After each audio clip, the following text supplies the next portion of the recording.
Hello and welcome to the Pork and Knuckles Show, where we take a bite out of the movies, literally. So this month's segment is Harry Potter. And this episode is top 10 facts. 5 of mine, 5 of his. We'll see who's got the better one. Right, you go first. I start. Okay, the first fact that I have is actually about Rupert Grint. Okay. Because do you know that his entire audition tape was a rap video where he was rapping about how he wants the part? Unbelievable. And another part about Rupert Grint that I have to add here is he has a severe case of arachnophobia, so hard that he could not watch the spider scene in the film, even though he was in the scene. He never watched the scene. And a funny fact about Rupert, another one, is in a later book, because the books were written as the movies were filmed, and in one book, Professor Slughorn gets Ron's name wrong and calls him Rupert. Superb. That was my first. Excellent. So that's not one fact, that's 3. Yes, I like to combine. So what's your first? First fact is, well, J.K. Rowling had a policy that all of the cast were going to be British. And I think Robin Williams was going to be casted, but all British cast. So there we go. Robin Williams did not star in Harry Potter because of J.K. Rowling. This is even worse because not only Robin Williams, but also Rosie O'Donnell were American celebrities who wanted to have a part in the movie. Yeah. Both of them said, we will work on this for free. Really? And they were declined. Wow.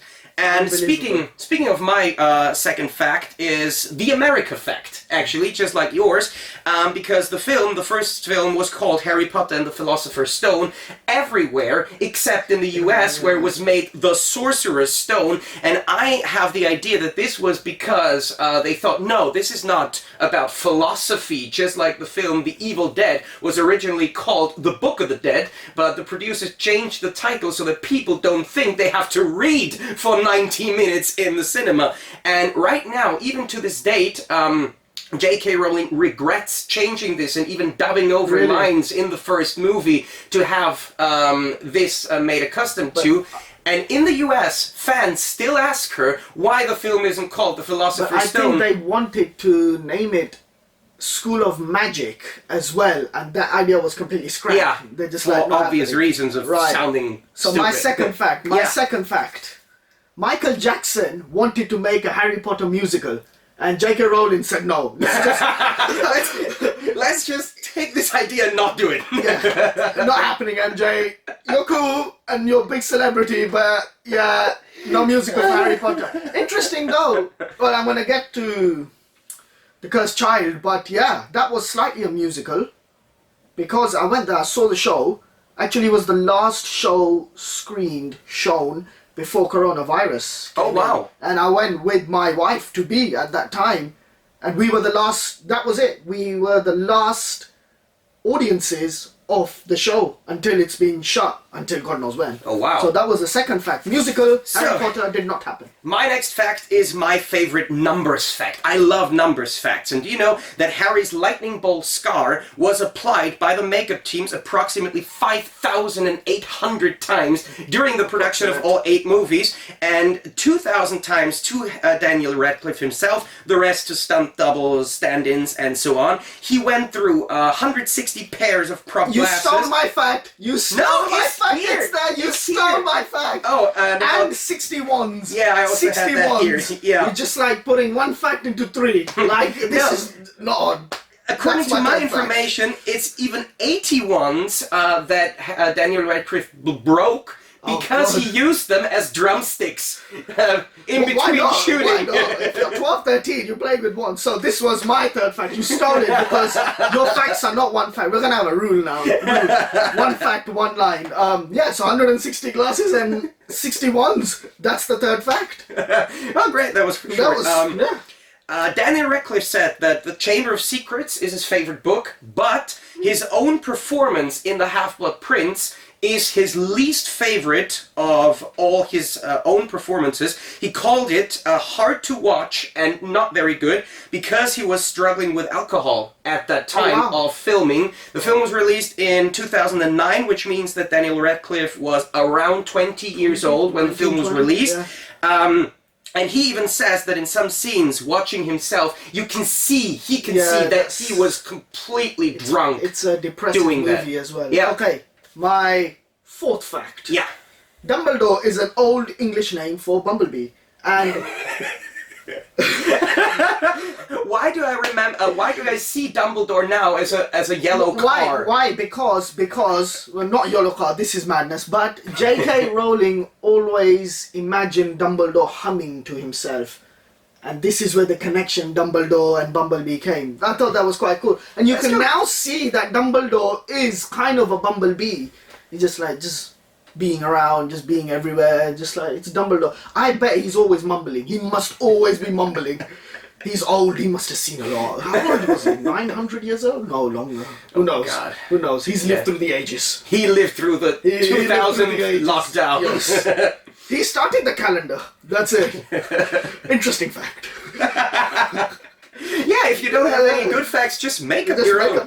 But another one that I have, we all know that the kids who starred in the movie, they had to do their schoolwork during the shooting, and that all the production has to be designed around enabling the kids to go to school. Absolutely. But my favorite fact about Harry Potter is that they made over 500 wands for the school kids. Okay. And the way that they made the wands is they had a large table, like a buffet, and every kid actor went into this room and decided their own wands for themselves. Oh, wow. Like in Mr. Ollivander's, they had 500 wands, and they went in and decided which they want. And I got this info from Afshana Saad, who played Padma in the movies, and she said she found a wand that had a slice of pizza on it, and that was hers. However, the wands choose the wizard. I'm just gonna let you know. Right, my fifth fact.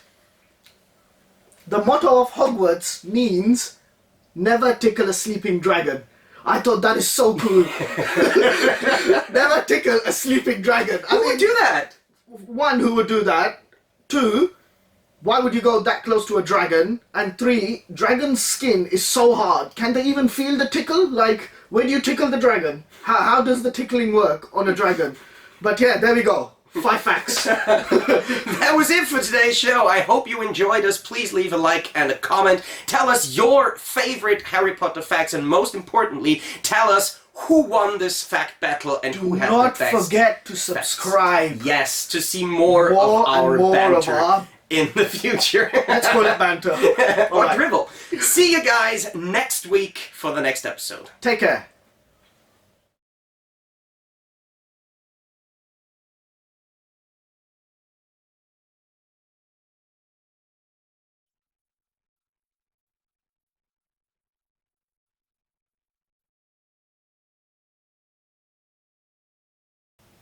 Hello and welcome to the Pork and Knuckles show, where we take a bite out of the movies, literally.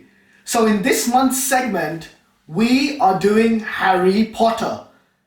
And what better way to do it than make Molly's Turkey Hero? So now for this, we have 2 turkey legs, we have a tablespoon of mustard, a tablespoon of smoked paprika, a tablespoon of black pepper, and a tablespoon of salt, olive oil and balsamic vinegar. I've laid it out already in the oven tray. All I'm going to do is put the legs in, marinate, put the ingredients in, put it in the preheated oven.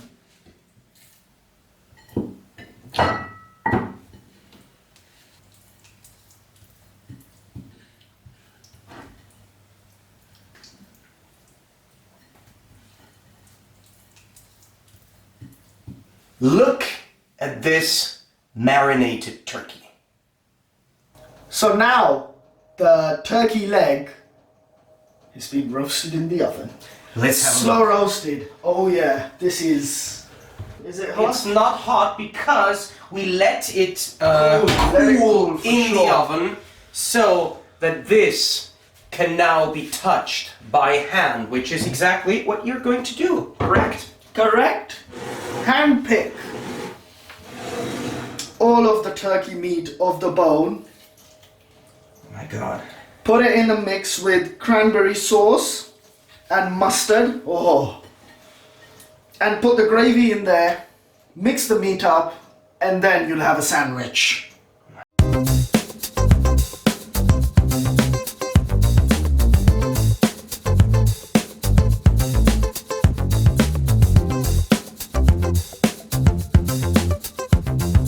So while Bill is doing this, we have heated up their store-bought burger buns, but I am going to slice them open so that Mr. Knuckles can put the turkey into these breads as soon as he is done pulling the turkey. You're pulling the turkey's leg! Yeah.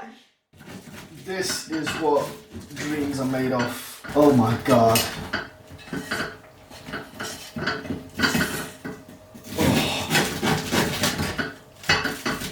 No bones, hand pulled. This is it. And make sure you get all of the juices. And then now I'm gonna mix. Don't be shy of getting your hands dirty. Make sure the cranberry and the mustard go everywhere.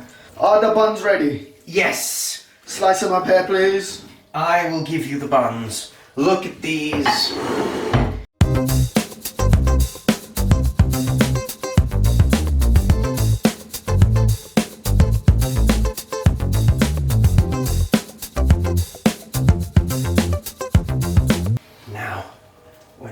Basically half close these.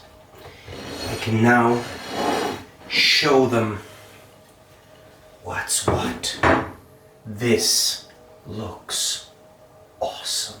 Now we taste the sandwich. Yes, please. God, this is awesome.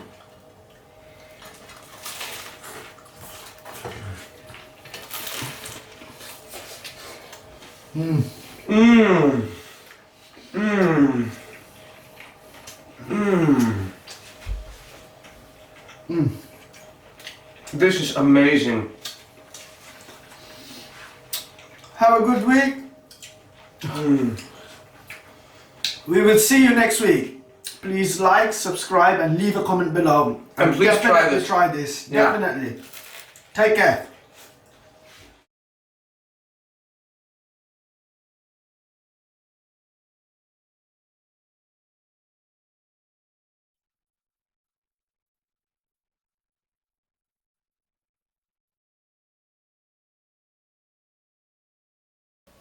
Hello and welcome to the Pork and Knuckles Show, where we take a bite out of the movies. Literally. And if you look at our table, it seems like we've not only taken a bite out of it, but eaten the whole thing. The problem with Harry Potter spoofs is there are none. None that we could find, none that we could watch. Problematic, maybe because J.K. Rowling and Warner are so keen on keeping the integrity of their intellectual property that they sue the everlasting you-know-what out of anyone trying to parody this. We found names. We found some names. I found a movie called Harvey Potter and the Ridiculous Premise, but true story, the day we tried to order it off the American shop, the shop went offline. Completely. And the DVD is unfindable, actually. It's unfindable. You also I find found two. So one from the British Film Institute, Harry Potter and the Secret Chamber Pot of Azerbaijan. Interesting. Yes. And then we had Benjamin Snodgrass and the Cauldron of Penguins. Benjamin Snodgrass, wasn't that the guy who starred in Doctor Strange?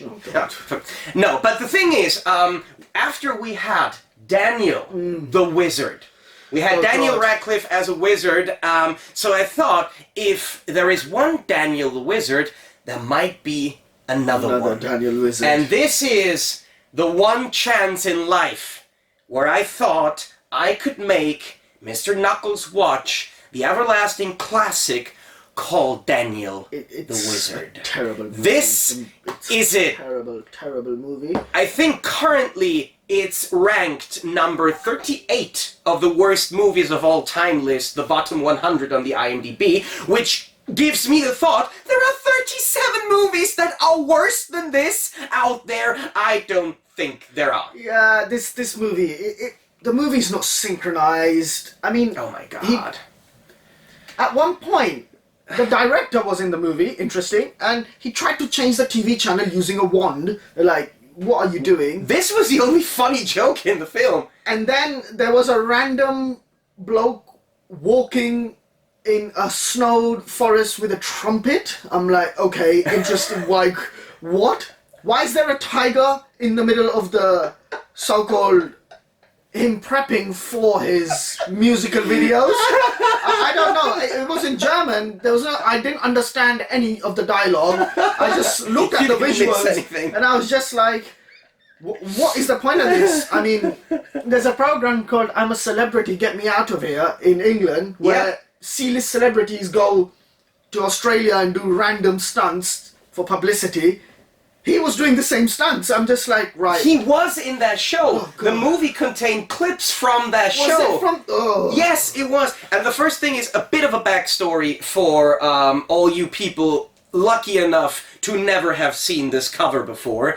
Daniel the Wizard was directed by Uli Lommel, who is actually a famous director because he made the movie Boogeyman, long-time banned in Germany, but it's a cult classic, a splatter cult classic. And Daniel the Wizard was Uli Lommel's first German film since 1978. And he said, and I quote Uli Lommel right now, he said, and the IMDb, he said that they wanted to make a film that shows young people how to deal with frustration and hate without getting into the eternal cycle of hate and counter-hate. That movie didn't help the anti-Daniel Kübelberg hate, like, at all. Because the funny thing is, when the movie was released, some theaters decided to have this movie in their sneak peeks. So people bought tickets for the cinema without knowing for which film they bought tickets, and when this film started, they rebelled in the cinemas and demanded the movie to be changed, which is something that sounds like an urban myth, but I know it's not, because I know someone who was at that cinema revolting against having to sit there. Why was this in the cinemas? This should not be in the cinemas. This was... And...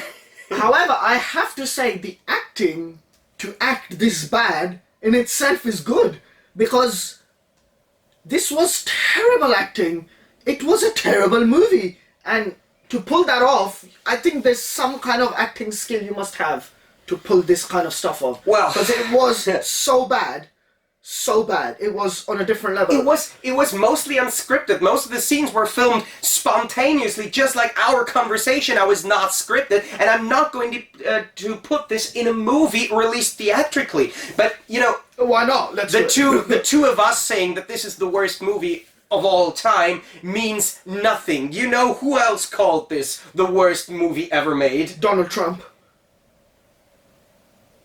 Yes? No, Daniel! Daniel Kübelberg called this the worst movie ever made, and he admitted that he was so excited to be starring in this own movie that he became blind to the various weaknesses of this film.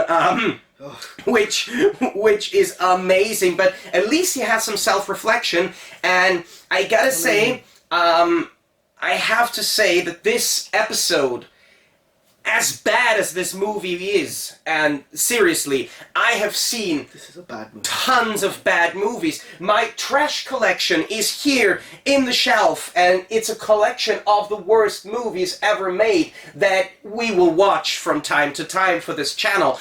But it is so bad. Yeah, it was...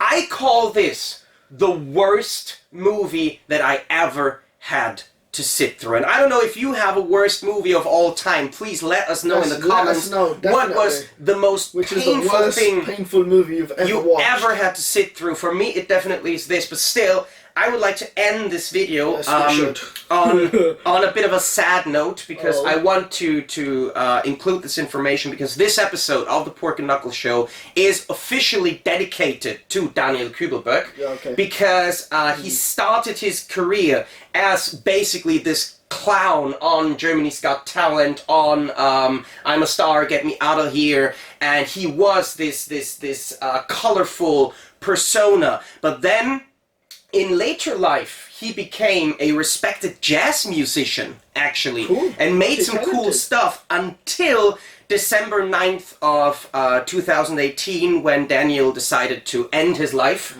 by jumping off of a cruise ship, killing himself. His body has never been found or recovered, which is a very, very sad story, because I think there was so much mocking of what Daniel did. He was a very colorful, a very strong persona that people opposed, and it did turn into bullying, into mobbing him online and things like that, which is terrible, because even though you don't agree with things people say or do, that gives no one the right to do something like that.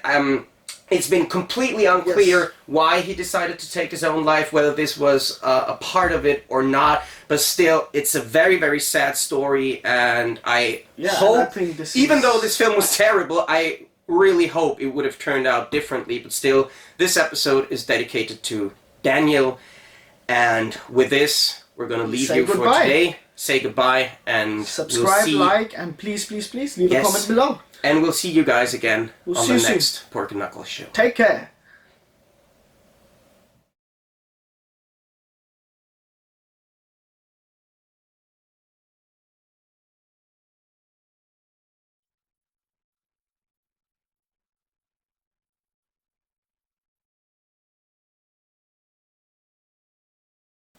Hello and welcome to the Pork and Knuckles show, where we take a bite out of the movies. Literally. And today, we're going to sink our teeth in one of the biggest film franchises of all time, one of the biggest book franchises of at least the last century, Harry fricking Potter. And fun fact, fricking is really his second name. But first... middle name. Harry... Okay. Can you still remember the first time you heard about Harry Potter? Or the first time you saw it? In school. I remember I was in year 6 maths class, and then we had a break. So I was 11 years old at that time, and our teacher said, right, school project, we are going to go and watch Harry Potter and the Philosopher's Stone in the cinema. Oh, good. School trip. And then you're going to write an essay on it. And my regret was that I don't want to write an essay. So I faked it, and I said I was sick, and I did go to the cinema, and I was just like, oh. But it's just like cinema, school trip, day off, or writing an essay on the, and I was just like, I'm not writing anything. I can't be dealing with work. I just want to watch the movie and enjoy it. But yeah, I loved it. Harry Potter. And we can start with this actually, because Diagon Alley in Philosopher's Stone is to date my favorite scene in any film. It is amazing. It's very, very close to London Market in Bank. This is in London, a train station bank where London Stock Exchange and the Bank of England was. And just opposite there, that market is pretty much so similar to Diagon Alley. It's amazing how brickworks, it's superb, it is so good, and I loved it. That got me hooked, and I was just like, this is a great scene. Great scene. And then the tour of all the banks in Harry Potter, the wands, owls, it was just so cool. Imagine really having something like this. I mean, I have never heard of something more disgusting than butterbeer, per definition. This is just a glass full of calories. But I remember back in my school days, one of my best friends was a huge Harry Potter fan. She read all the books. She had the audiobooks, and after reading, she would listen to them on end. And then, of course, when the movies came out, we went to the cinema, we watched them, and we didn't like them. Because it's always the problem when you read the book. Yeah. First of all, you have a thought how the characters are You imagine supposed it to yourself, look, how yeah. the characters are supposed to be, and you have to add in the fact that the production wanted to make the actors really look like their counterparts from the books, but that didn't work because I think Daniel Radcliffe, His eyes should have green-colored contact lenses, but his eyes reacted strongly to them, and Emma Watson should receive fake teeth but Yeah. couldn't speak with them, so these ideas were scrapped. And of course, for me as a kid, it was still like, no, this is not my Harry Potter. But But they right had to now, cast Lily for this because Harry couldn't wear green Yeah. contacts, and because the constant reference of you have your mother's eyes, they had to cast somebody whose eyes looked like Daniel's eyes. yeah. That's how much influence. Yeah, that's it. That's Harry Potter. Yeah, and for me, the thing is, I read the first 4 Harry Potter books, and I didn't like the movies.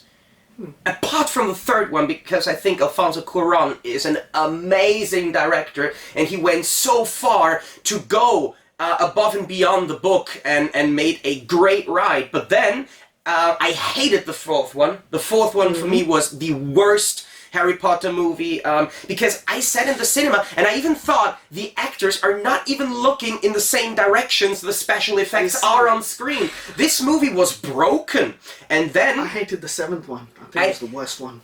I made an interesting decision, because I found out, okay, I like the books, I hate the movies. Let's not read the other books, so maybe I like the movies more. And this Yeah, I worked. guess. After the 5th movie, I like the films more, and especially they take less time than books. Yeah, I yeah, have no for sure. time for books, sadly. It's I liked it. I 7th one was the worst one for me. I watched it in the cinema and everything was dark, and I'm just Yeah. like, turn on the brightness. I know it's the movies get darker and darker and darker as the books progress Yes. as well. Voldemort's evil takes over, but the lighting was terrible in the 7th movie. I mean, who am I to criticize? But it was. Who are we to criticize bad lighting? We have construction site lamps We do. hanging next to us. The 8th was good, and who was it? Well, who was it? J.K. Rowling. She had the Battle of Hogwarts always in mind, and the scene of Hagrid picking up Harry and bringing him over, assumed dead, and the movie's ending, kind of the train line, leaded up to that. So Yep. movie was designed for that ending, basically. All of the movies were designed leading up to that, and that was already forecasted before. Yeah, and this is another thing that I love, to see how invested not only the entire film crew but also J.K. Rowling was in making the films, because when the films were starting, the books were not finished. Yeah. So she oversaw every single detail of the films so that it doesn't Conflict or contradict too much. the later books that she already had in her head was quite lined cool. out, but were unreleased. She even she handpicked certain actors. Of course, she handpicked the amazing Alan Rickman, one of my favorite actors of all time. She also handpicked Robbie Coltrane, Maggie Smith, and Alan Smith Rickman was brilliant. was the only guy who knew how the character of Snape is going to progress Yes, in the and- later books and films, Yes. because she felt that Alan Rickman needed to know this. And we're not going to spoil it for anyone who has not seen the movies, but But why? Snape is my favorite character. Yeah. Hands down, Snape is such a great character. It's superb. Yeah. And Alan had a way of nicking props. So Yeah. he had the coat, he had the wand, and it was just like, wow, it's so cool. And he slyly took it away. I mean, why not? Harry Potter is... Yeah. You're going to do it. But his acting was on a different level too. And it changed. Half-Blood Prince, you had doubts, whose side is he on? The moment of his death, I think, was the pinnacle point of Harry Potter. And Great it thing was doing superb. this, not spoiling anything part. No, everyone has seen these films. That point was, and it was a great movie, even after he died, he gave the tear, gave the memory, and that memory pretty much put everything together, and then Harry realized he's the last Horrocks. Yeah. Yeah. Speaking of the third movie, because Richard Harris, the actor who played Bumblebee before, sadly passed away. And Sir Ian McKellen, who played Gandalf, turned down the role of Dumbledore for two reasons. He said he already has enough trouble living up to one legend. And the second fact, which is amazing, is he felt that taking the role would be inappropriate towards Richard Harris, because Harris once called Ian McKellen a dreadful actor. So having this much respect for someone else who does not like your work, to turn down one of the most profitable role in his entire career. Well, forget profitable. It's like you have Gandalf and Dumbledore, and you'll be like, wow, because those two are the greatest wizards in movies. That you can't go anywhere near. There's nothing. Nothing comes close. And we look at it. I think 5th and 6th movie was. I'm combining it because it was a learning process as well, and you could see Harry. Well, he found the book, The Prince, but Harry learned how potions worked, and that was interesting, because that was his weakness, and suddenly he became a genius at it, because Hermione was always good at this stuff. But he found a book where beans, for example, crush him.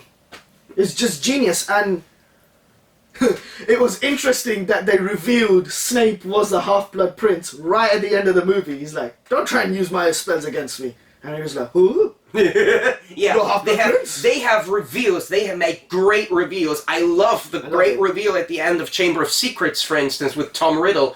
And one teensy tiny backstory that maybe no one apart from me cares about, but Je suis Voldemort and I am Voldemort. Those are the anagrams of Lord Voldemort.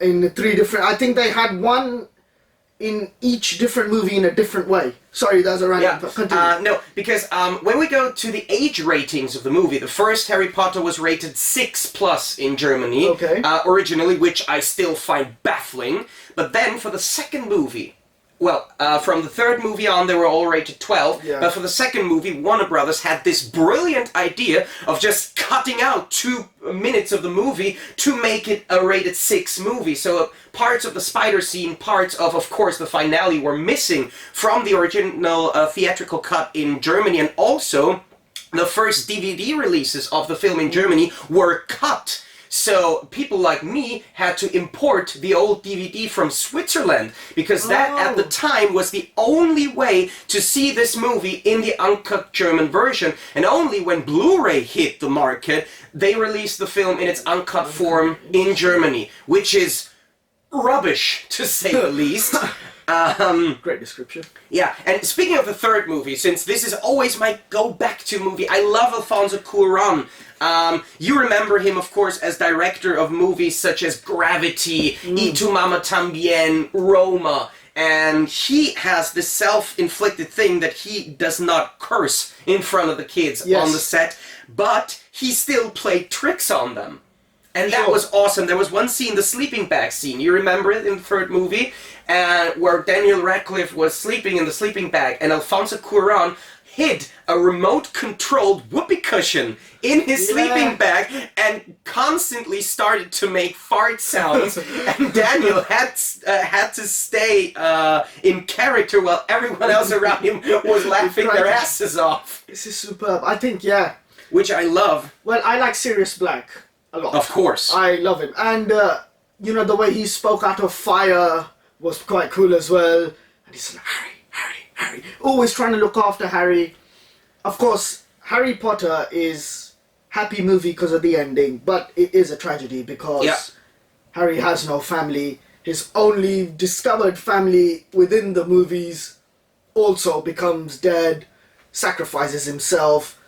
So, because Voldemort couldn't touch Harry, because his mother sacrificed herself, and that gave her protection, Sirius Black also sacrificed himself. How many people sacrificed themselves for Harry Potter specifically? And basically, he was... I don't get it. Why was he... He was untouchable from Lord Voldemort. Lord Voldemort could not physically touch him.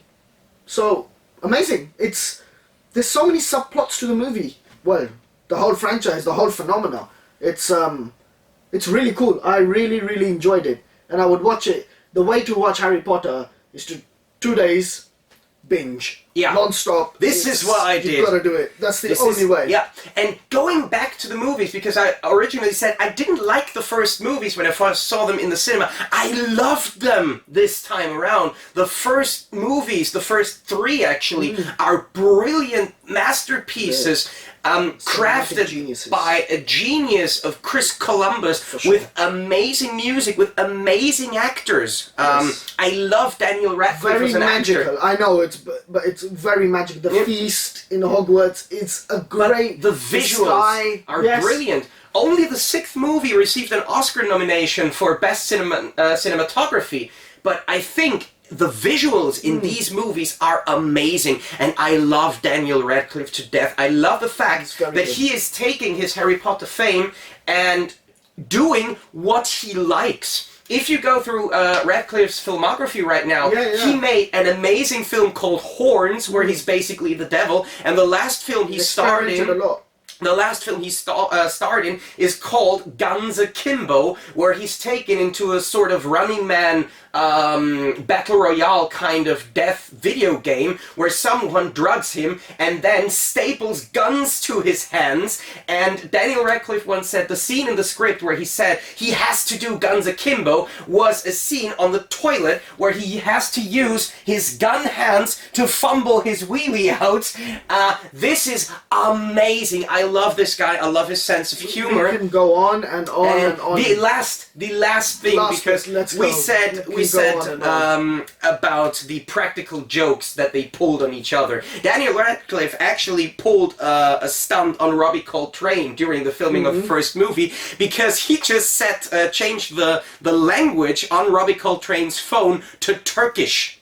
Just for banter. As a joke. Right, that's it. Then, that's it. Wait, the fact isn't over. Robbie Coltrane had to phone the hair designer's father, because he is of Turkish descent, and he had to ask him the Turkish word for change language. Superb. Which is superb, and I hope that you don't need the Turkish word for change channel. Hopefully you stay true to us, because we'll be back next week with a brand new episode. We hope you like this one. Please don't forget to like, subscribe, and leave a comment about your opinion on the Harry Potter franchise. And we see you guys again the next time. Take care.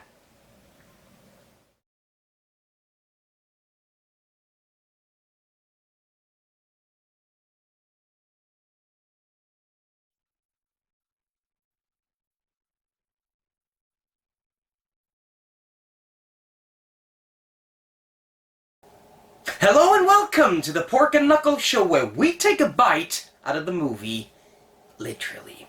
And for today's video, we thought of something completely different. This time, we're not gonna even sink our teeth into one single franchise. No, we're taking on 2 at one time, and we're going to try and think for reasons whether Harry Potter or The Lord of the Rings is actually the better franchise. We have 5 categories on this. First one is the characters. The second one is the storylines, the actual plot of the movies. The third one is the special effects. And the fourth is definitely the sequels. Okay. But we have a 5th rotating one. So for every 2 franchises that we cover, we pick a different topic. And obviously, for this one, it's got to be the villains. I mean, Voldy and Sauron, the movies can't exist without them. So, Porky. Yes. What do you think of the characters? Harry Potter first. The characters, these are so difficult to choose, because I think both franchises have so great characters. But if I have to compare them directly, even though Gollum is one of the best characters ever conceived on screen, I think I would have to go with Harry Potter. Why? Because I love the way that loads of these characters progress, even though some of the sequels cannot hold up the quality of the first few movies. I think they have made a great, tremendous effort to find charismatic and awesome actors. I mean, we have the great Alan Rickman as Severus Snape, who is still one of the best actors that Hollywood has ever gotten, who I respect to this day. I even think that Daniel Radcliffe is a cool actor. I mean, I just saw him in Guns Akimbo, and holy freaking hell, no one can be cooler than Daniel Radcliffe if he wants to do that. I disagree. I think because, you know, Harry Potter's the main character, but Hermione is a stronger character in the whole franchise. Yes, but she's also a main character. But she's not the main character. But Frodo is the main character here, even though Aragorn is really, really strong in the whole franchise, and he gets stronger and stronger. Everything is based around Frodo's strength to not yield to the power of the ring, and this is so important. It's like Frodo is always there providing strength to all of the other characters, whereas Harry Potter needs support and needs strength. This is just, and this is actually why I chose Harry Potter above Lord of the Rings, because he needs strength and other characters provide strength. Of course, there are characters in Harry Potter that you like more or less, but there is not a single character where I say, oh my god, you're such a useless waste of celluloid, please move away. And in the Lord of the Rings, there is an entire subplot with the elves that can just go die and drown in a sewer. There is the whole part about the tree things that can go burn in a bushfire. Right. These are wasted hours of my time that I think do not have the depth and strength of all the other characters. Of course, I love Frodo. Frodo's character is better than Harry Potter as a character. I love Aragorn, wow. I love Legolas, I love most of them, but there are so many annoying characters. So who's gonna get the point for you? For me, it's Harry Potter. For me, it's Lord of the Rings. Lord of the Rings. Okay. Right. Next one then. The storyline. What do you think? How do you think the storyline progresses? Is it strong enough to have your attention throughout the whole span of the franchise? This is hard. This is actually hard to say because both franchises have a great story and manage to butcher it all the way through. Because in the last Harry Potter movie, spoilers by the way, when they find out that fact that the last Horcrux is hidden inside of you. Oh, come on. That was a cheap move. But in the Lord of the Rings franchise, for instance, there is, oh wait, there are these eagles. Yeah, but that's that's not the storyline. It's not part of the storyline. No, this thing destroys the whole story for me. I think the storyline throughout Lord of the Rings is so much better because Harry Potter 5 and 6 are a drag. Yes, I mean, they are. Come on. 7 is dark. Fine, we get the concept. Voldemort is back, but the third, Return of the King, is better than the last finale of Harry Potter. Hands down, you cannot touch it because this is phenomenal. It brings everything together. First one, Fellowship of the Ring, sets the scene a bit slow, whereas Harry Potter ends really, really slowly. Really slow. The ending of Harry Potter left a bitter taste in my mouth, whereas I think for me, Lord of the Rings gets the point. For you, who gets the point? Who gets the point? It's rather difficult because here I'm looking at 3 films, not The Hobbit, only The Lord of the Rings. I think they're about as long as all 8 Harry Potter films combined, even though the Harry Potter films are still kind of long. And I have to make the point that both franchises, even though Lord of the Rings was shot back to back, go downhill at some point. Lord of the Rings has great scenes, has great battles, has great things, great consistency. No, it does not. Because every one of these films has at least 1 or 2 subplots that had me about as interested in saying that someone kicked over a sack of rice in China. So your point goes to Harry Potter. My point really goes to Harry Potter again, because there were so many backstories with the mirror, with the family, with Snape's background, with but then if you watch The Hobbit, the backstories are there as well. So many things that really kept me interesting. Of course, the later Harry Potter movies, they do have some boring bits, but if we take the entire running time and deduct the time that we were annoyed or bored, the quota I think is better for Harry Potter than for Lord of the Rings. Give it to Harry Potter. I give it. So it's still It's 2-2 each. 2. So special effects. Which movie relevant to that time has the better effects? Relevant to that time. Holy Christ! We can't compare an 80s movie to now and say the effects No. are completely different. Relevant to that time. They were Which movie had a better... They were practically made at the same time. Exactly. And the thing is, I just remember this one bit about Harry Potter 4 where the special effects were so bad that the actors don't even look in the real direction where the special effects were happening. Like, holy hell, in editing, just flip the freaking image and you can create something better. This time, I will go with Peter freaking Jackson because he is a maestro of special effects. If you look at his old stuff, like Bad Taste or Brain Dead for that matter, he can make special effects work. And the thing is, there are a few scenes, especially the CGI shots, that are a bit dated, but they are in both franchises. However, you can see with the Lord of the Rings, even though it was a $200 to $300 million project, they tried to make as much as humanly possible with practical Definitely. effects. Well, and you had orcs being you made had up. Weta Digital working on these effects. You had so many awesome props and costumes. So in this sense, even though Harry Potter movies look decent, Yeah. I mean, this they're not is a bad at all. no-brainer. This goes to Lord of the Rings.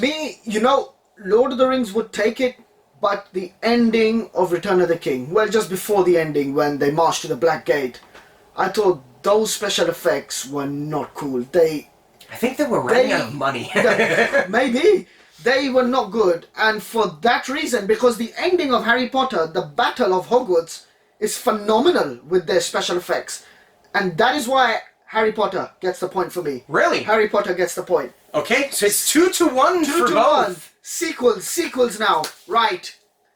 How did the progression go? This is easy. This is easy. Harry Potter is not one story told continuously. It was not planned out. I mean, there are the stories that J.K. Rowling, when they started filming the first movie, even had the story for the 7th one in her head, and even told... She had the ending, told Alan Rickman about the true intention of his character, so you can feel, and this is something that I admire about the Harry Potter films, that even though there are things that you can see in the movie or can't read at the time, you know that they're there. There is a plan for all of this, and J.K. Rowling made this masterfully. But then she done screwed it up with bullcrap such as the Horcrux in Harry Potter. This is just tripe. This is just okay. Plot twist. How can we add one more bit of conflict into that last bit? No.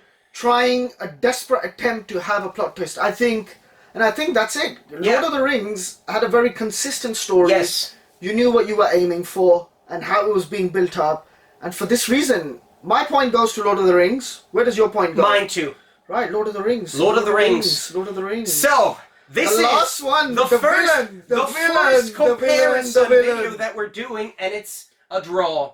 But we have the last We have the last one, the villain. The villain. It's Voldemort with Sauron. I will give it to Harry Potter, hands down. Voldemort is a phenomenal villain, and his character development is brilliant. Hands down superb.